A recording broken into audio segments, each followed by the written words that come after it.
the pioneering Russian aristocrat who popularized yoga in America. She really just popped up at all of the sort of pivotal moments and pivotal places of the 20th century. It's kind of this unbelievable but actually true sideways history of the 20th century from a woman who really prided herself on her ability to float above history and move through different times and milieus without ever getting really sucked into them. That's Michelle Goldberg talking about Indra Devi. We spend the hour talking with her about her biography of Devi, The Goddess Pose. Thanks for joining us. I'm your host, Francesca Rheannon.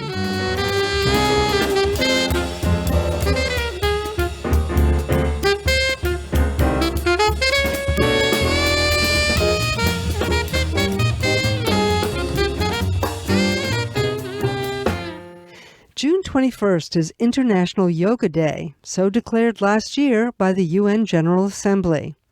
While many assume that yoga is an ancient Hindu tradition, in reality, yoga as we know it is little more than 150 years old and very much a cross-cultural creation of East and West. Perhaps no figure more embodies this than Russian aristocrat turned stage and film actress turned yoga pioneer, Indra Devi. Born Eugenie Petersen in Tsarist Russia at the very end of the 19th century, she passed away just before her 103rd birthday in 2002. All you downward dog and hot yoga aficionados have Indra Devi to thank.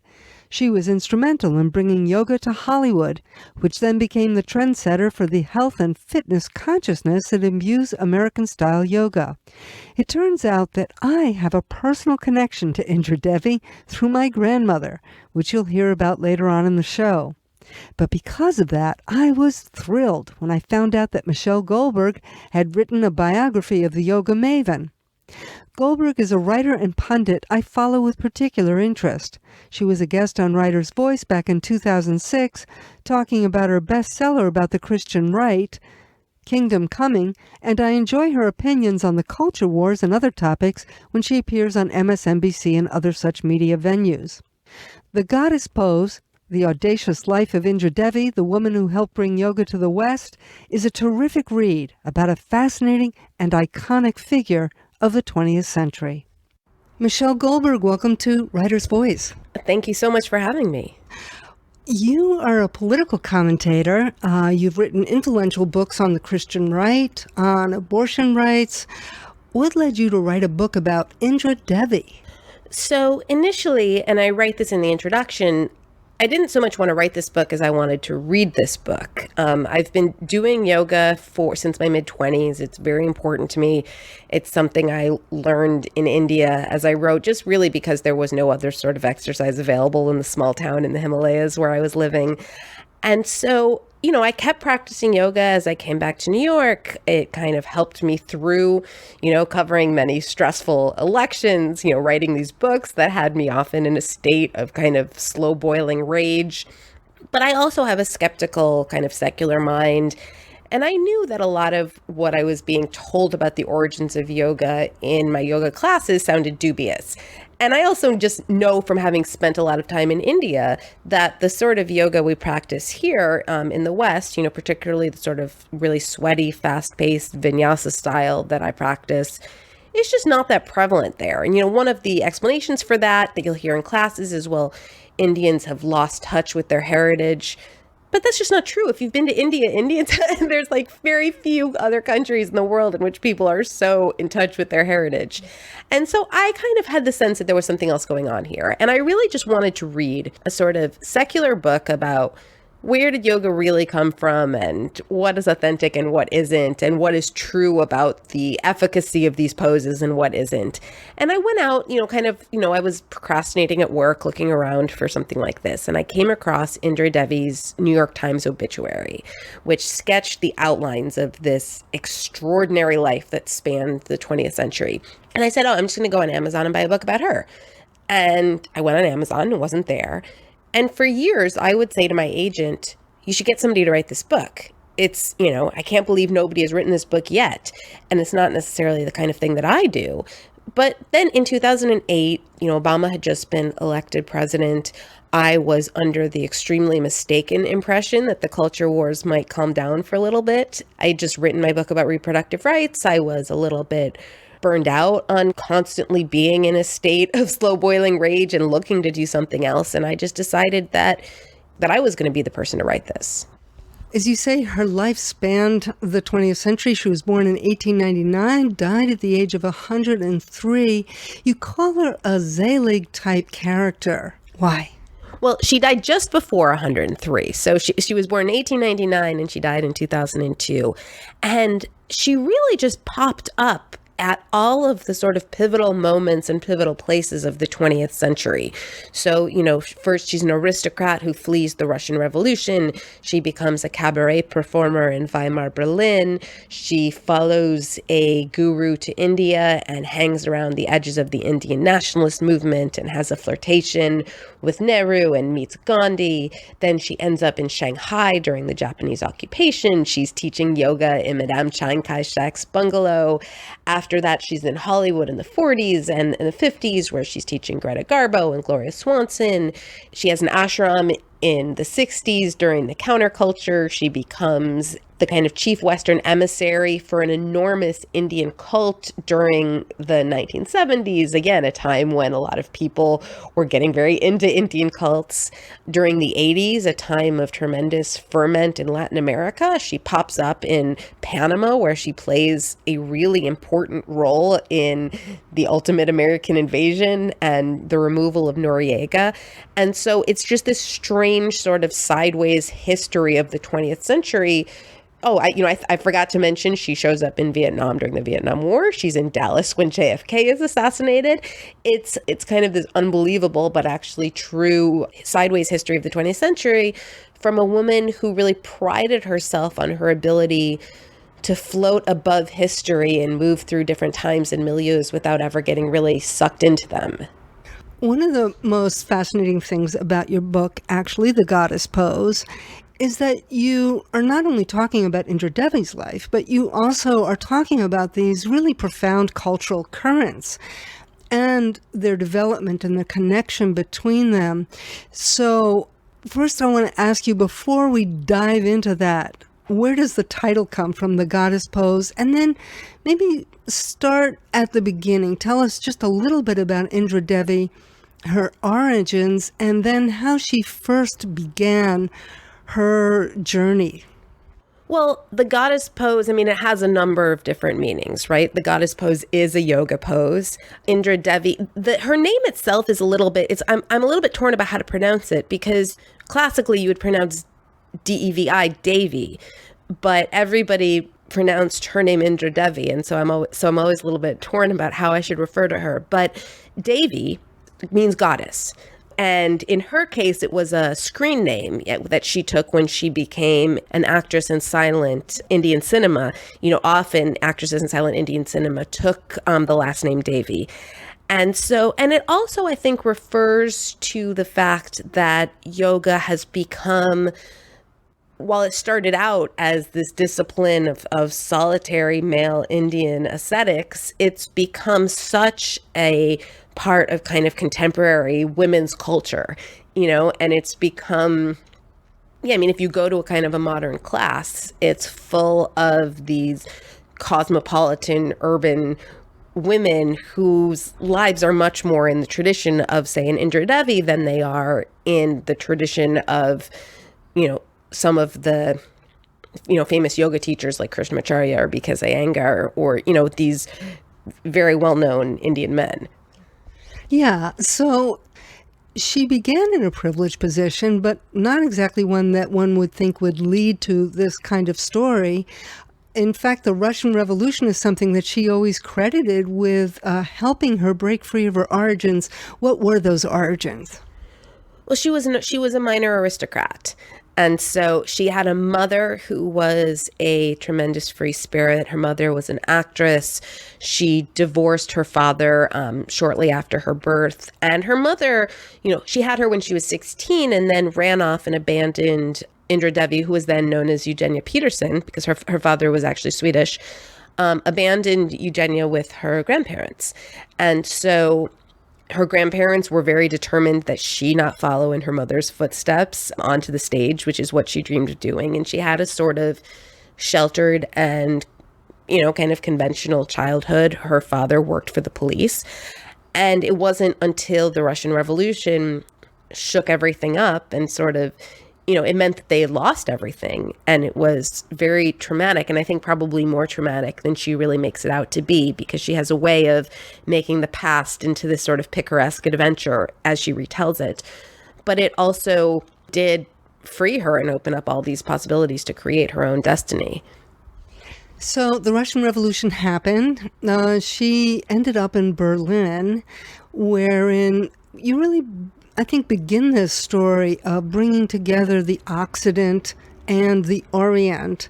What was that Berlin, that Weimar Berlin, where these kinds of different streams began to flow together?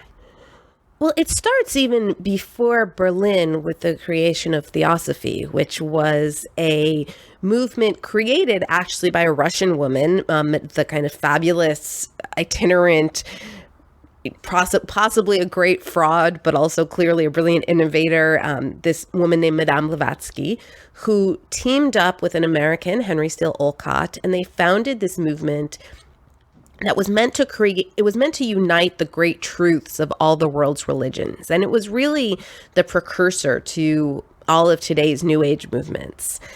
Theosophy ultimately really took hold in many parts of Europe, including Berlin. And, Weimar Berlin, which was this tremendously unsettled, anxious, but also very creative time, there was a tremendous interest in Theosophy and all sorts of Eastern religions, in spiritualism, in, kind of something solid to hold on to at a time when people felt that the animating truths of Christianity had sort of been discredited, but that they needed something else. Another strain of all of this that was huge in Weimar Berlin was nature cure. The idea that there was this sort of healing power of fresh natural food and fresh air and nudism and physical culture. There's an element of this that went into Nazism, clearly, but it was kind of a pan-ideological movement that influenced everything. It influenced the far left, it influenced the far right. And so out of, again, this mix of European ideas, American ideas, Hindu ideas, German ideas, a lot of what we think of as kind of, yoga culture, New Age culture, wellness culture really has its antecedents there. But she didn't know about this world all that much. We're talking about Indra Devi, or Devi, and we're talking with Michelle Goldberg about her wonderful new biography of Indra Devi, The Goddess Pose. So she didn't really know about this when she went to Berlin. She went to Berlin to what? Well, she went to Berlin, in part just because that's where that was really a center of the white Russian immigration. People who had been displaced by the Russian Revolution streamed into Berlin, and there was this just huge population of white Russians. Now, she did know about Theosophy, and she did know about Madame Blavatsky, and she thought she knew about yoga, but what she had thought was yoga was always sort of yoga as refracted through this movement. So, one of the first books that really inspired her and kind of led to this lifelong passion to pursue yoga was a book called 14 Lessons in Oriental Philosophy and Yogi Occultism by someone named Yogi Ramacharaka. And she continued to cite this book throughout her whole life. And she first found it in a friend of her mother's, in the study of a friend of her mother's in Russia, and was kind of electrified by it and had no idea, I think then or later, that this book was actually written by a Chicago New Thought author named William Walter Atkinson, who also wrote books about how to succeed in business. And so, I think this happens throughout the book and throughout the creation of modern yoga culture, that there is this ongoing conversation between India and the West, and sometimes a sort of mutual incomprehension that leads to all sorts of fortuitous developments, where people from India picked up on Western currents of physical culture and physical exercise and made them their own. And then people from the West saw those and imagined them to be this sort of ancient eternal Indian tradition and imported it to the West as such, when really a lot of this is, like almost every element of modern culture, a sort of great cross-cultural mashup. So she went to Berlin and she got involved with cabaret culture. So she was thinking about yoga. She was wanting to go to India. This was her dream, but not yet realized. Talk a little bit about how she made the leap from being an actress and a white Russian emigre in Berlin to really finally having the entree into this world of Oriental, as they would call it, Oriental philosophy. Well, part of it, she had this kind of great love affair with a kind of a cabaret host and part of the troupe that she traveled with. And, when that ended, she was just desolate. And she found out about what was called the so-called Star Camp, which was a big meeting of the Theosophical Society on the grounds of a palace or a castle in the Netherlands. No, I think she didn't really know anything about Theosophy at the time, or didn't know, kind of about the machinations of the Theosophical Society. But this was almost a sort of decorous, Burning Man of the 20s, right? When you think about all of these aristocrats and bohemians and artists and seekers all converging on this campground where, at night they would sit around the bonfire and there would be music and spiritual lectures. And at the center of it was this figure, Krishnamurti, who, again, has this kind of fascinating East-West backstory in that he had been discovered by a member of the Theosophical Society who basically said, this boy is going to grow up to be a great spiritual teacher and savior. And he was sort of taken in by the Theosophical Society, groomed to be this figure, but, went to the best, had kind of the best Western tutors and the best Western education, even as everything he said was interpreted as kind of this message from the mystic East. And he eventually actually did become a great spiritual teacher, which is, which suggests that maybe this man did have a measure of sort of mystical insight. And that was after he left the Theosophical Society. But at the time, the Star Camp was all devoted to hearing the message of Krishnamurti. And so she went to this camp and she heard him speak and she learned to meditate and she was just transported. And so eventually she had at this point a suitor, somebody who wanted to marry her. And he believed that she needed to get India out of her system because it was all she talked about.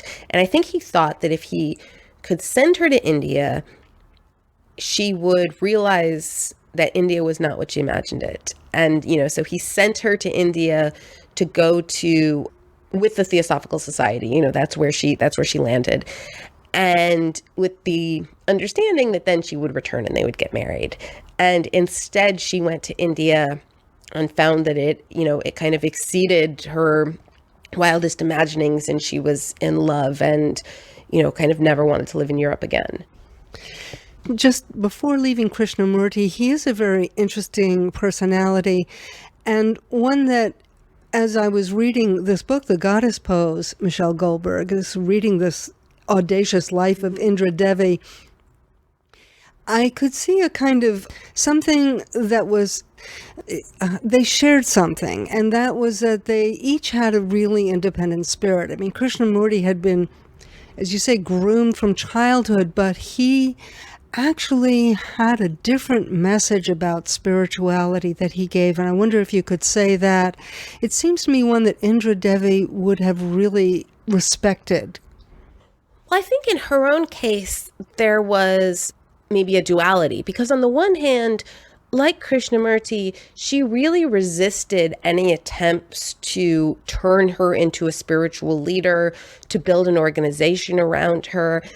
She never wanted that for herself. At the same time, she did keep searching for a teacher, a leader, a movement her entire life.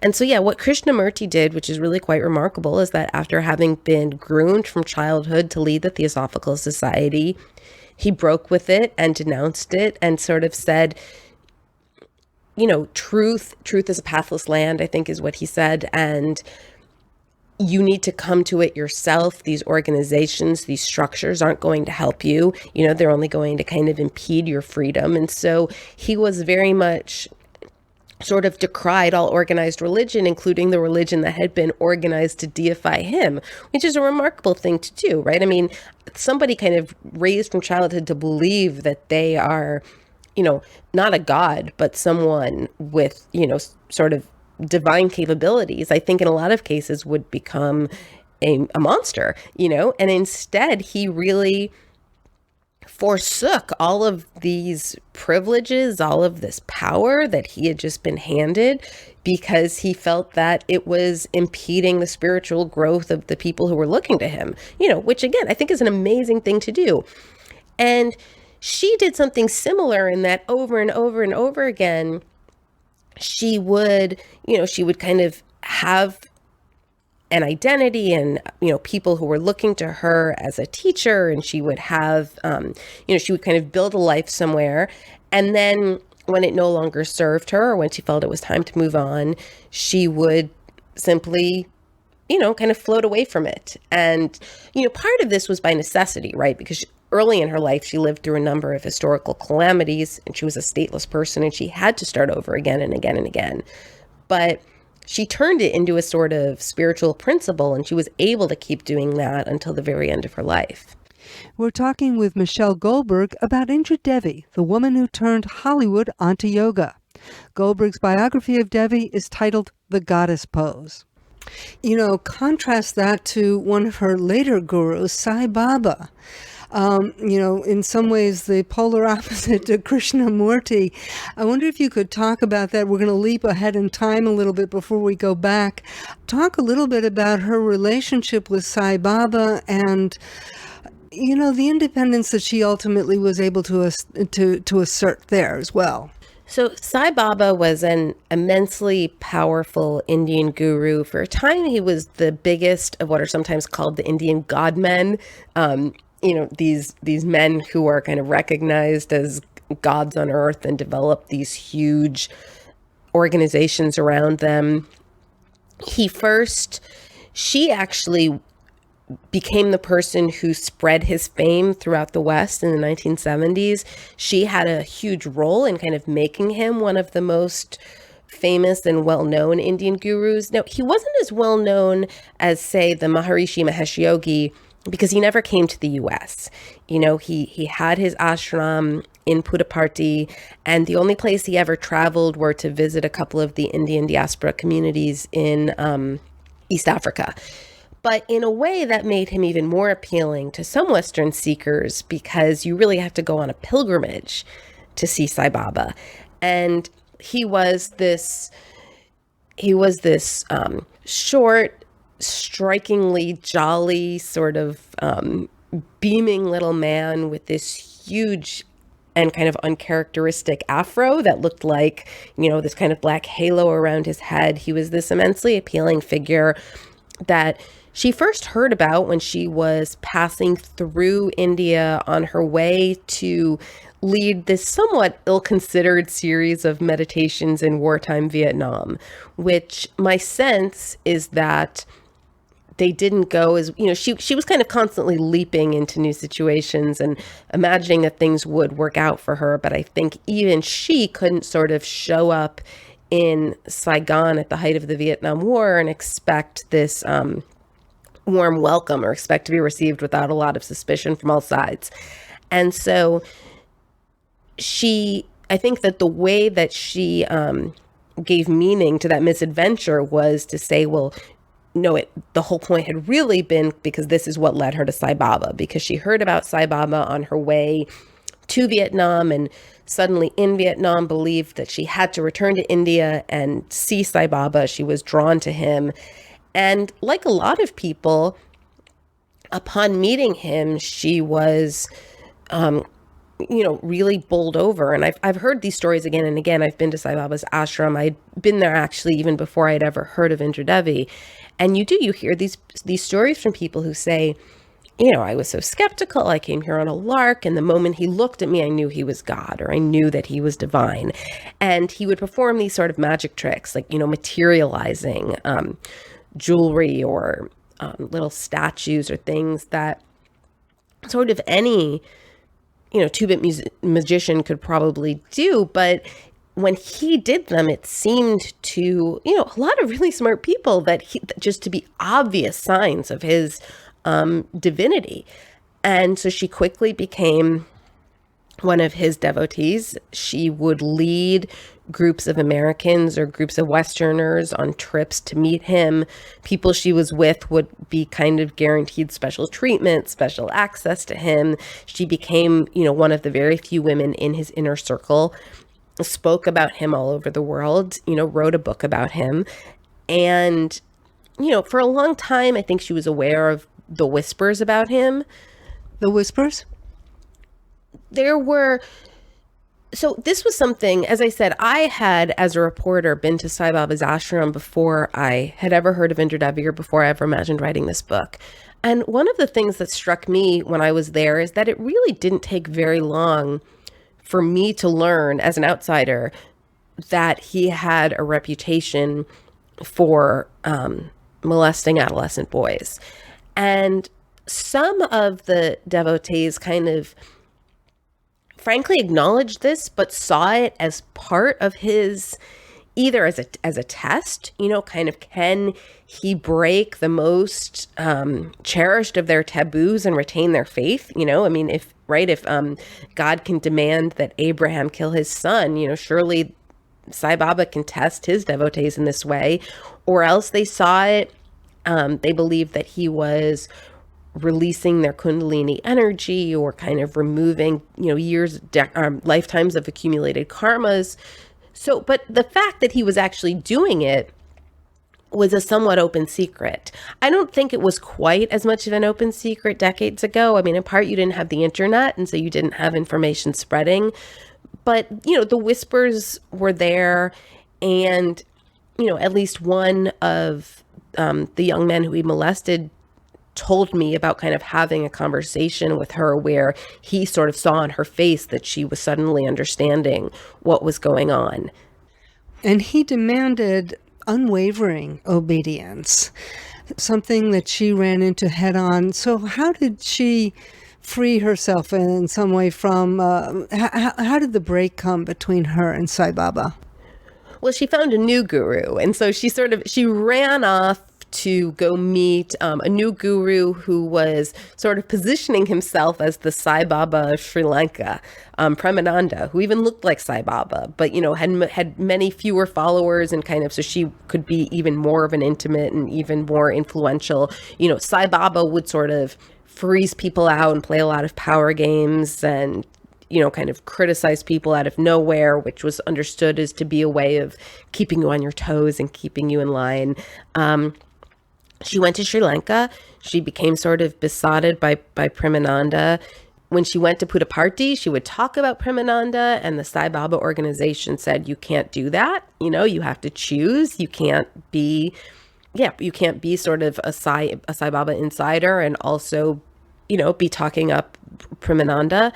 And she basically said, and I think that by this point she realized that there was something going on with the molestations. I think that that's why she was out there looking for something else to begin with. But the way she described it is that I believe above all in freedom. I can't be tied down to any person, to any organization. And so just as she had left behind so many other lives, she left this one behind. Michelle Goldberg, author of The Goddess Pose, The Audacious Life of Indra Devi, the woman who helped bring yoga to the West. Stay tuned for more of our conversation after the break.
Welcome back to Writer's Voice. I'm Francesca Rheannon.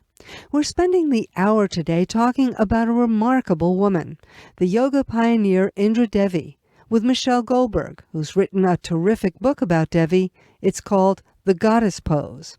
As I hinted at the beginning of this episode, I have a connection to Devi through my grandmother, Ruth Taylor. Ruth, a dancer for MGM movies and wife of basketball legend Chuck Taylor, was a very close associate, actually a partner of Indra Devi for several years in the late 1950s, during the period that Devi was spreading the practice of yoga among the leading lights of Hollywood, like Greta Garbo and Gloria Swanson. We'll hear about that in just a bit. But first, let's pick it up from where we left off. We were talking about how Devi was first an acolyte of, then broke with, the Guru Sai Baba. That led to my next question. So, Michelle Goldberg, I wonder if you have a perspective on this kind of tension that seems to run through the whole history of yoga, its introduction to the West, possibly also the way it was in the East, a tension between these kinds of, guru cults and the whole message of inner peace and liberation that is, I can say as a meditator, I practice Buddhist meditation, I believe in, and she did as well. She believed in non-attachment, as you talk about, and maybe you could talk about a little bit about what that means. But first, what's your sense of this kind of relationship? On the one hand, how people just fall into this cultic devotion, and on the other hand, this personal liberation that is the message of so much of this philosophy. Well, I think that, this is complicated and probably needs to be answered by somebody who's more of a kind of a Hindu scholar, right? Because in Hinduism, obviously Hinduism is so kind of rich and multifaceted, and you have this role for the individual searcher, for the sadhu, for the renunciate who kind of goes off and in search of, in search of kind of union with the divine. But there's a huge role in Hinduism for both for devotional worship, for the kind of guru chela relationship, the master and student relationship. There is, a long history of belief that simply being in the presence of a divine person confers all sorts of karmic benefits. And so, I think that these are all different elements of the Hindu tradition. And it's also true, I think, of almost every religious tradition, right? That charismatic individuals develop followings that ultimately corrupt the teachings that they're speaking in the name of, right? This is just like a kind of a class. I don't know that there's any religion that's immune to this sort of dynamic. Yes, exactly. So now back to Indra Devi, and we, let's see, last we were speaking of her, she had been connected with Krishnamurti. There was a period during World War II where she was in Shanghai. That's where she began to teach yoga. Mm-hmm. Talk a little bit about that, and then how she came to America. Sure. So the way that she learned yoga in the first place, and yoga is a very is a word with a lot of different meanings. And, for most of history, if somebody said that they were practicing yoga, you wouldn't assume that they meant physical postures. You would assume that they meant either yogic philosophy or a series of meditation and concentration techniques. It's, a relatively modern phenomenon, this association of yoga with asana or physical postures. There was discussion of asana in some medieval hatha yoga texts, but that wasn't, again, what most people understood yoga to be. It was really in the 20th century, a time when there was a worldwide vogue for physical culture or physical exercise that, people connected to the Indian nationalist movement said, we have our own traditional Indian version of physical culture, and they took some of these asanas from medieval texts and some of these practices, and they combined them with other Indian traditions, Indian wrestling exercises, Indian gymnastics, also some things taken from British Army calisthenics, Scandinavian gymnastics. And they began developing what we understand today when, what kind of comes to mind today when you say yoga. One of the crucial figures in this process was a guru named Krishnamacharya, who was in residence at the Mysore Palace. And Indra Devi had been invited to a wedding at the Mysore Palace. She very much wanted to study with Krishnamacharya, who had no interest in taking on a woman and a Westerner as one of his students. And so she basically went over his head, went to the Maharaja, who was her good friend, and the Maharaja went to Krishnamacharya and said, "You have to teach this lady." He tried to shrug her off. He tried to make life really hard for her so that she would go away, but she stuck with it. And eventually, like a lot of this kind of happened to her again and again, he developed a sort of grudging respect for her and then a genuine deep friendship for her. And so he taught her for many months. And at the end of it, he said, go and share what you've learned with the world. And this was something that was very important to the Maharaja. The Maharaja really believed in sort of cross-cultural understanding. He believed in bringing the best of the world's riches to India, and also that India had so much to teach the rest of the world.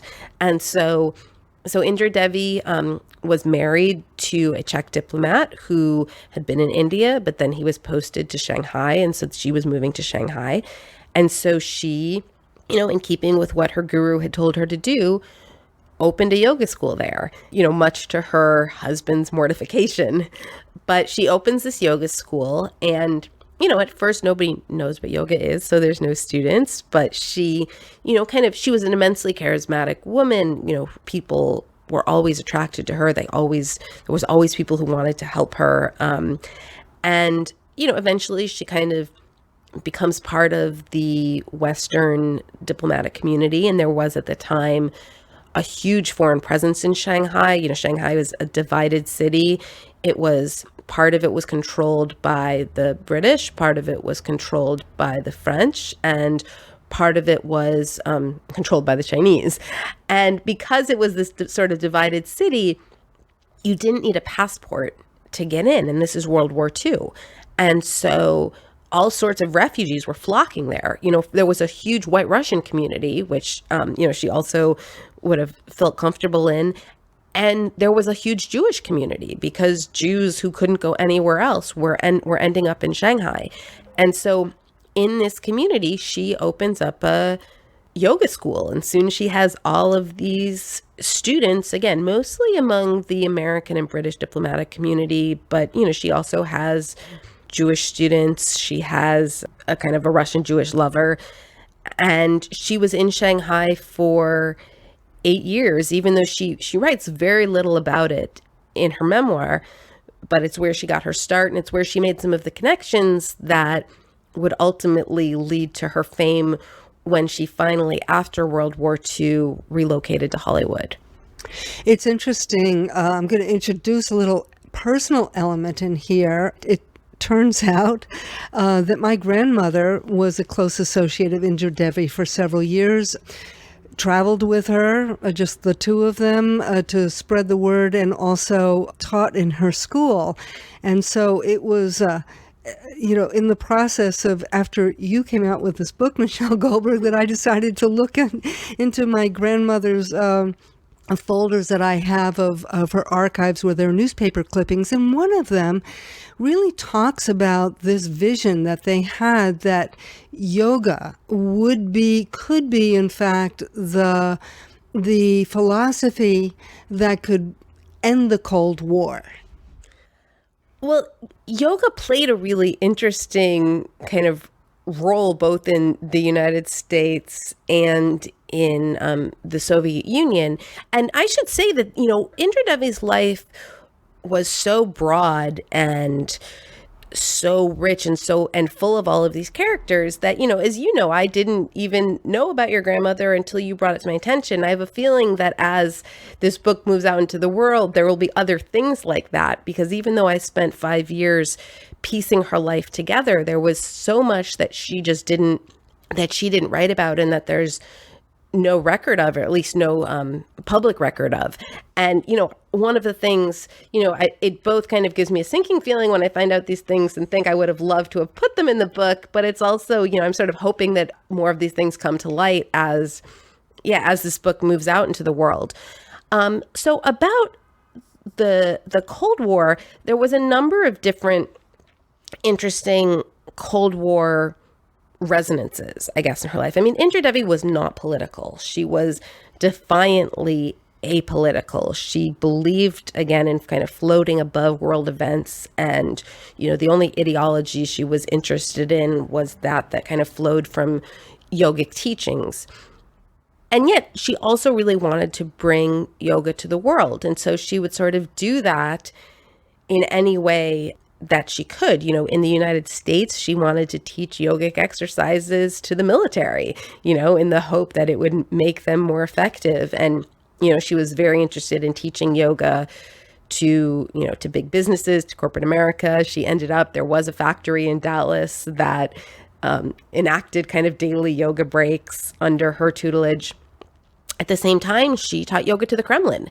And, this was kind of a big coup for her. She was able, through kind of her diplomatic connections and her connections to the Indian diplomatic leadership, to secure an invitation to return to the Soviet Union, where she hadn't been since she fled the revolution, and to present it to the Politburo. And this was a time at which the Russian leadership was interested in yoga in as much as they believed that the United States was experimenting with kind of what they called human potential.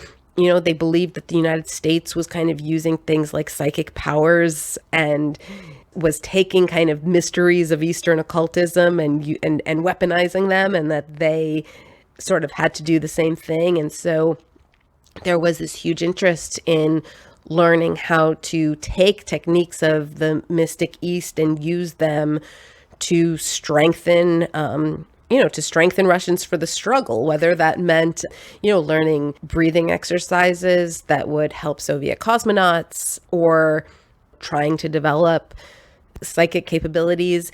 And so there was, although on the one hand, there was a tremendous hostility to religion in Russia and in the Soviet Union, and teaching yoga wasn't permitted. Her books, when they were translated, were sort of passed around underground. And there was prosecutions of yoga teachers, I think, going into the 80s. But at the same time, she was welcomed when she showed up in Russia and was able to give this presentation. And the Russians did end up inviting a powerful Indian teacher to instruct them in breathing techniques, again, for their space program. So Hollywood, of course, this was where my grandmother, Ruth Taylor, came in. She was married to the great basketball promoter, Chuck Taylor, for a short period of time, about 5 years. And during this time, she met Indra Devi, who I have to tell this story. My grandmother, Ruth Taylor, gave a party. Indra Devi came and got up on my grandmother's grand piano and did an Indian dance. And I guess it was after that love at first sight, because they, for about 2 years probably, they had a pretty close association. So talk about Hollywood. What an amazing story there, the people that she knew there, and how she really brought yoga to America. So Hollywood at the time, there was a lot of European emigres who, had kind of brought with them this pre-war fascination with the mystic East and, kind of occultism and mysticism, including Aldous Huxley. Krishnamurti had relocated to Southern California, and, Greta Garbo and all these figures would go and hear him speak. There was a Vedanta center. The American immigration law that had previously kept South Asian teachers out of the United States had been lifted. And so all of a sudden you had, it's what allowed Vedanta teachers to come up and establish centers in Southern California. So there was a tremendous interest in Eastern wisdom. And of course, being Hollywood, there was a tremendous interest in physical fitness. There was also this, kind of when you're getting into the 1950s, you're getting into the birth of the idea of stress. And there was a huge boom in Milltown, which was, a minor tranquilizer, kind of best-selling drug. And so all of these things, I think, primed the community to be very, very receptive when she showed up with these teachings. When she got to the United States, there had been hatha yoga teachers in the United States before, particularly on the East Coast. In the 19-teens and 20s, there had even been a number of kind of yoga scares where there would be, tabloid headlines about yogis who had lured respectable women to abandon their families for these strange cults. There's kind of there's a brief aside in an Edith Wharton novel about there's a yogic scandal. But by the time she got to Hollywood, there was maybe one or two people who had learned at that time kind of floating around. But there was certainly no yoga school or yoga center, and nobody teaching. Yeah, there was nobody teaching yoga. She had an entree, again, through some of the people that she had known in Shanghai who had connections in Hollywood. And she met Greta Garbo through, there's a lot of kind of coincidences in this book, and, people who show up in one place and then there's a kind of a recurrence decades later. When she was escaping the Russian Revolution, she had ended up in a town in the Ukraine and had met this young ingenue who many, many years later, when she's in New York City, emerges as a very famous fashion designer named Valentina, who is having a sort of three-way relationship with Valentina's husband and Greta Garbo, introduces Indra Devi to Greta Garbo, who becomes one of her students. Gloria Swanson, just off Sunset Boulevard, eventually becomes her most well-known and kind of outspoken student because she was always kind of a health nut. And she actually provided the title. She had Gloria Swanson had a fashion line called Forever Young. And that in turn became the title of Indra Devi's first book, which was Forever Young, Forever Healthy. This is just an amazing story. So then reinvents herself. She was in Hollywood in the 60s. What happened then? She at some point left Hollywood, went to South America, went to Argentina. Now, we don't have to cover everything in her life because I want to leave enough for our listeners really to go and read this amazing book, The Goddess Pose, The Audacious Life of Indra Devi, the woman who helped bring yoga to the West.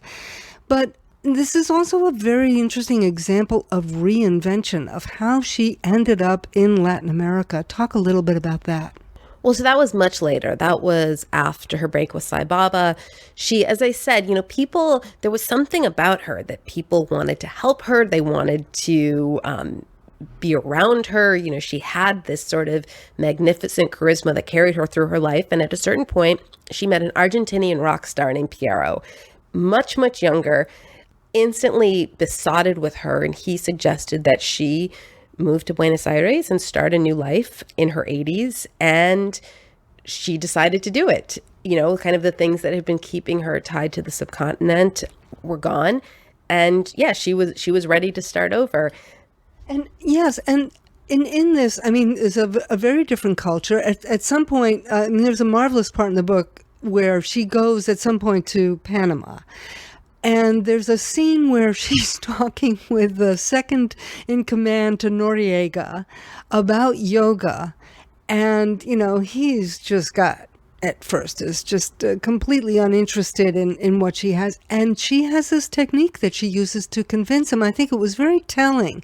Talk about how she kind of won people over, this woman in her mid-80s, white-haired, small, seemingly frail.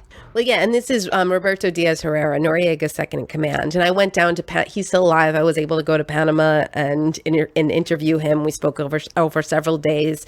And he said, yeah, Piero brought this white-haired, anciana was the word I think he used, and he, kind of asked his wife to help make her go away. And she would often do this exercise where she asked him to hold out his arms and hold like a kind of vital, I think it was a piece of orange or a piece of fruit in one hand. And, and she tried to push his arms down and she couldn't do it. And then she said, now hold something like dead, a piece of white bread. And he put his arms out and she was able to do it. He actually, when I went and visited him in Panama, he did this to me, where I think that what he did was, and I'm trying to remember this, he kind of said all these like incredibly flattering things to me and then tried to push my arm down and he couldn't do it. And then he said these sort of terrible, insulting things and it worked, and so there is something, it's a technique that works. It's kind of amazing. I didn't expect it to work on me, but she did this to Roberto Diaz Herrera and he was astonished. And what was she showing him? What was she trying to show him through this? She was trying to show him the power of prana, the power of energy, of kind of cosmic life force. And he suddenly became convinced that she had secrets, that she had kind of esoteric knowledge that would allow him to succeed in his struggle against Noriega, who he hated. And he was trying to overthrow Noriega. And he called it La Guerra Esoterica, the esoteric war. It's an amazing story. This is a technique I've seen. It's called kinesiology, where, people say that they can diagnose through the means of pendulum, which is something that she used as well, or they put a substance in your hand. Do you have any idea why this works? Have you thought about this? I mean, my assumption is that the mind is incredibly powerful, right? And yoga, it's one of the reasons why I don't necessarily think you need to believe in, and I'm not much of a believer. You don't really need to believe in anything supernatural for yoga to work, and for yoga to kind of make changes, both physically and mentally in your life. But a lot of what you do in a kind of contemporary yoga class is combine these strengthening and flexibility exercises with practicing talking to yourself in a certain way, or, practicing kind of trying to control the way your mind spirals out. And I think that, this is something that's familiar to almost anybody that exercises, right? If you kind of are thinking to yourself, I can't do this, you won't be able to do it. And, it's why there is such a thing as exercise psychology, right? Because the mind has a tremendous impact on the way your body works. We're talking with Michelle Goldberg about Indra Devi, the woman who turned Hollywood onto yoga. Goldberg's biography of Devi is titled The Goddess Pose. Could you talk a little bit about how yoga has influenced you? And now that you have written this book and it's been published, how that has maybe brought your own yoga practice into a sharper understanding? Sure. Well, I mean, like I said at the beginning, yoga has been a constant in my life since my mid-20s. I'm now 39.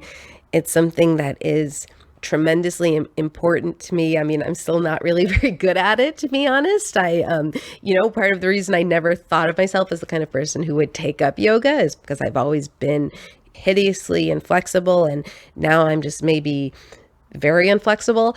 But it has been something that has helped me through the vicissitudes of my professional life, my personal life, made me feel much better in my body.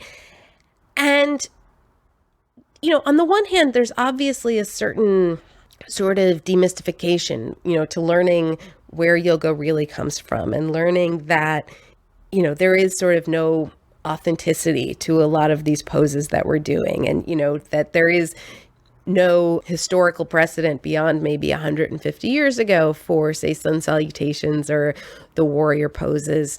And I think that might be disappointing to some people. For myself, it's made me feel actually a little bit less anxious about yoga's authenticity because often I recognize that my teachers are sort of taking liberties with the tradition. And now I feel much better about the fact that they're doing that. I feel, kind of less like anything sacred is being adulterated because it's been such a mashup from the beginning. So for example, at the yoga studio where I practice, they've developed a sort of signature series, a series of poses. They have, just as there's an Ashtanga series, which they teach the same poses over and over and over again, they have developed their own series of poses that they teach over and over and over again. And I think before I might have thought, well, who are these women to come up with their own yoga tradition? And now I feel much more confident. These are longtime practitioners. These are serious students. And I feel like they have every right to innovate in this tradition because the tradition itself is a tradition of innovation. And one of those great innovators was, of course, Indra Devi. This is just a terrific read. And Michelle Goldberg, thanks so much for talking to us about the audacious life of Indra Devi from your book, The Goddess Pose. Oh, thank you so much. Michelle Goldberg is a senior contributing writer for The Nation and author of several previous books, including the New York Times bestseller, Kingdom Coming: The Rise of Christian Nationalism. You can read an excerpt from The Goddess Pose by going to writersvoice.net. You can also see photos of Indra Devi with my grandma, Ruth Taylor, as well as some of the news articles I discovered about their travels and work together. Now let's hear a short clip of Indra Devi talking about meditation.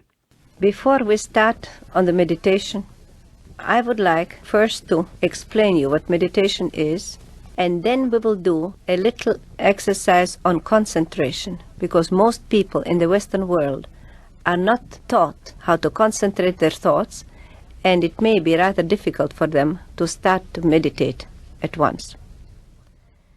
Concentration is when you keep your thoughts fixed on one object without deviation. Meditation is a constant flow of your thoughts upon an object which is of spiritual nature.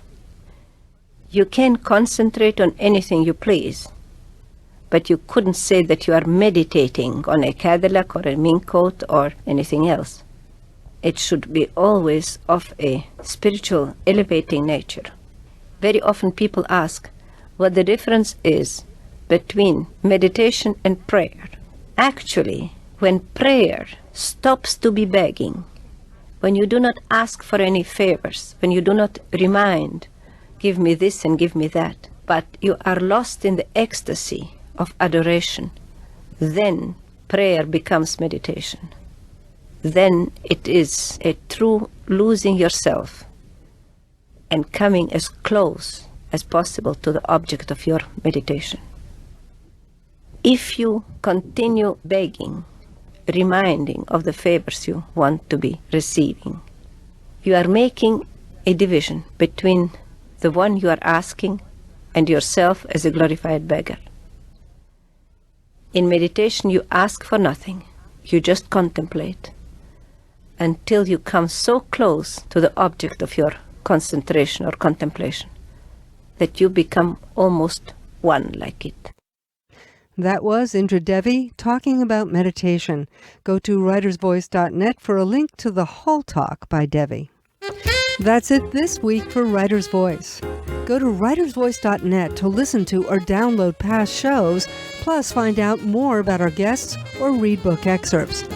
You can also sign up to get the show delivered straight into your inbox or subscribe to the free podcast and newsletter. I'm your host, Francesca Rheannon. Our webmaster is Bill Way.